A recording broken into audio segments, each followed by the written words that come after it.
और तमाम मेरे शिक्षकगण, मेरे साथी बंधु, इस सभागार में काम करने वाले सफाई कर्मी, सुरक्षा कर्मी, आप सभी को 79वीं स्वतंत्रता दिवस की वर्षगांठ पर ढेर सारी शुभकामनाएं देता हूं और एक जय हिंद राष्ट्रवादी क्रांतिकारी सलाम करता हूं।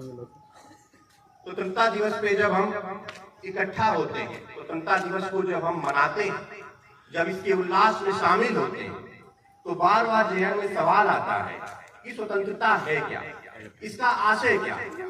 क्या सन 47 में 15 अगस्त 1947 को मिली स्वतंत्रता ही स्वतंत्रता थी, या इसके पीछे कोई बड़ी फिलॉसफिकल चीज है, या फिर वर्तमान में स्वतंत्रता के बदल रहे स्वरूप को जब हम देखते हैं तो ये समझ पाते हैं कि क्या ये स्थिर है, क्या ये हमेशा से गतिमान रही।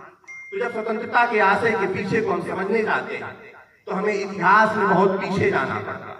सन 47 के पहले क्या हो रहा था, सन 47 के बाद क्या हुआ, और आज जब हम 15 अगस्त 2025 को खड़े तब स्वतंत्रता के मायने क्या।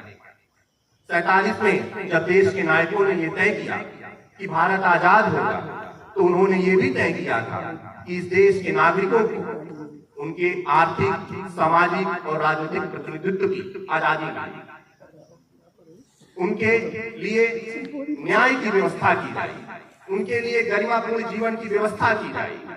और यही वो मूल्य थे स्वतंत्रता के जो 15 अगस्त 1947 को तय किए गए थे, जिसके इतिहास में भारत के तमाम वेद उपन्यास की प्रेरणा थी, जिन्होंने कहा था कि भारत के हर नागरिक को एक गरिमापूर्ण जीवन जीने का अधिकार है, उसको आर्थिक समानता का अधिकार है, उसको अवसर की समानता का अधिकार है। और इन्हीं मूल्यों को हासिल करते हुए हम आज 2025 में 79वीं स्वतंत्रता दिवस की वर्षगांठ मना रहे हैं।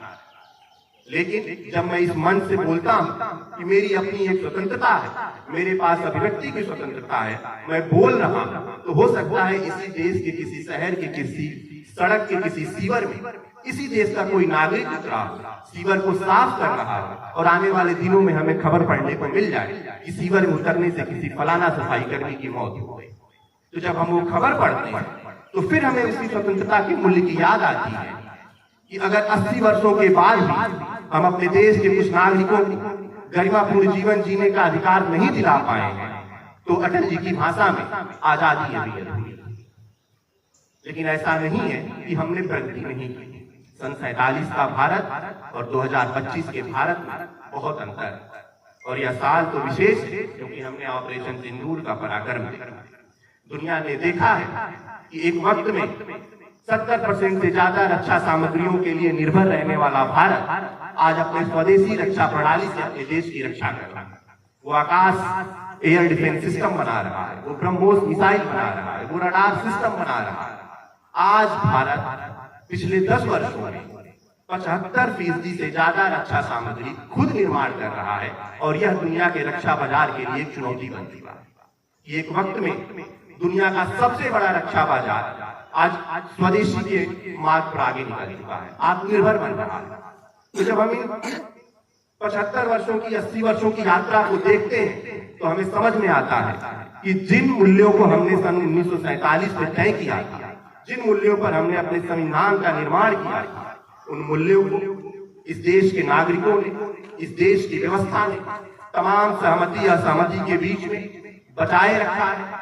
और उसी का कारण है कि आज भारत दुनिया की चौथी सबसे बड़ी अर्थव्यवस्था है, हम दुनिया की दूसरी सबसे बड़ी सेना बन चुके हैं, हम दुनिया के तीसरे सबसे ताकतवर देश है। चाहे आप स्पेस की बात कर लीजिए, चाहे आप रक्षा की बात कर लीजिए, मैन्युफैक्चरिंग की बात कर लीजिए, आईटी की बात कर लीजिए, टेक्नोलॉजी की बात कर लीजिए, दुनिया का कोई भी सॉफ्टवेयर, दुनिया की कोई भी तकनीकी भारतीय दिमाग के बिना इस्तेमाल किए आज नहीं बनाई जा रही। जब सन 47 में भारत आजाद हुआ तो ब्रिटिशर्स ने कहा कि यह तो भूखे नंगों का देश है, सफेरों का देश है, गरीबी का देश है, अनपढ़ों का देश है, ये आजादी नहीं बचा पाएगा। इनको क्या पता कि लिबर्टी क्या होती है, फ्रीडम ऑफ स्पीच क्या होता है, फंडामेंटल राइट्स क्या होते हैं, कॉन्स्टिट्यूशनल वैल्यूज क्या होते हैं। और सिर्फ 1 साल की घटना का आप जिक्र कर लीजिए, ब्रिटेन की सड़कों पर आज अराजकता होती है, वहां आग लगाई जा रही है, आपने कैपिटल हिल्स में देखा, अमेरिका की दुनिया के सबसे पुराने लोकतंत्र होने का दावा करता है, राष्ट्रपति चुनाव होता है, एक राष्ट्रपति चुनाव हारते और कैपिटल हिल्स में हिंसा हो जाती है। लेकिन भारत में अभी 1 साल पहले हमने दुनिया का सबसे बड़ा चुनाव कराया। सिर्फ चुनाव नहीं कराया, बल्कि ये सुनिश्चित किया कि इस देश के हर नागरिक को उसके चुनने का समान अवसर मिले। और दुनिया ने कहा कि yes, India is the largest democracy in the world. आज जब दुनिया में तमाम वैश्विक संगठन बन रहे हैं, जब तमाम तरह की जो है नई नई ग्लोबल ऑर्डर बनाए जा रहे हैं, तब भारत इन सभी लोगों के बीच में खड़े होकर कह रहा है कि we will take decision only in India interest. हमें फर्क नहीं पड़ता है कि आपके अपने सैंक्शन और टैरिफ क्या क्या। ये कहने की स्थिति पिछले 80 वर्षों की यात्रा से आई है, जहां इस देश ने सामूहिक रूप से काम किया। लेकिन ऐसा नहीं है कि चुनौती नहीं है। इस साल हमने एक वर्ल्ड रिकॉर्ड बनाया। 66 करोड़ लोग इस देश के एक शहर में जुटे, उन्होंने स्नान किया, और ये दुनिया की तीसरी सबसे बड़ी आबादी थी अगर हम देश के रूप में बात करें।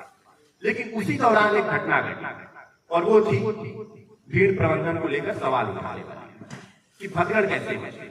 बेंगलोर में आपने देखा आरसीबी का कब सेलिब्रेशन था, लेकिन वहां भी भगदड़ मची।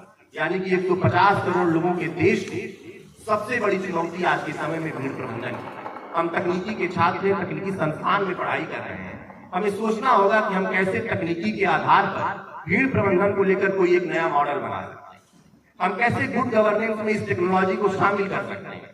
अगर एआई का दौर है, मशीन लर्निंग का दौर है, बिग डेटा एनालिटिक्स का दौर है, तो हम कैसे इसका इस्तेमाल करके इस देश में भीड़ प्रबंधन की दिशा में आगे बढ़े। क्योंकि इतनी बड़ी आबादी को अगर हमें मैनेज करना है, प्रबंधन करना है, तो हमें तकनीकी का इस्तेमाल करना है। और दूसरी महत्वपूर्ण चीज इसी से निकल कर आती है, वो है डिजिटल डिवाइड।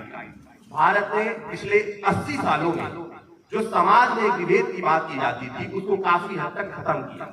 अब मैं नहीं पूछता हूं किसी से कि आपकी क्लास क्या या क्या आप कहां से आते हैं।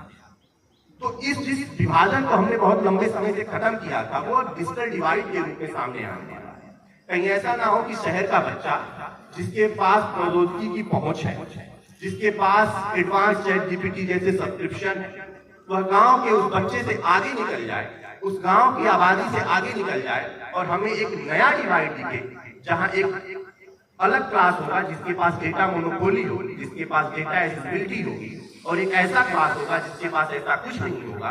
मुझे लगता है उस जातिगत विभेद से ज्यादा ये हमें विभेद दिखाई पड़ता है। तो हमें इस पर भी काम करना है। और तीसरी महत्वपूर्ण बात और आखिरी बात कि हमें नागरिक कर्तव्य बोध को याद रखना होगा, क्योंकि अधिकारों को हासिल करने से पहले हमें अपने कर्तव्यों के बारे में जानना बेहद जरूरी है, तभी इस मुल्क को खूबसूरत बनाया जा सकता है।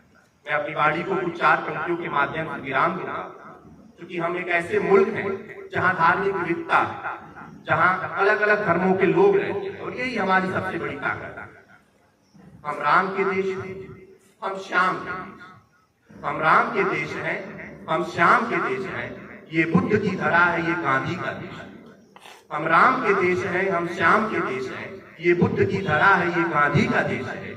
लो ठान लिया हमने कि भारत को विकसित बनाना है।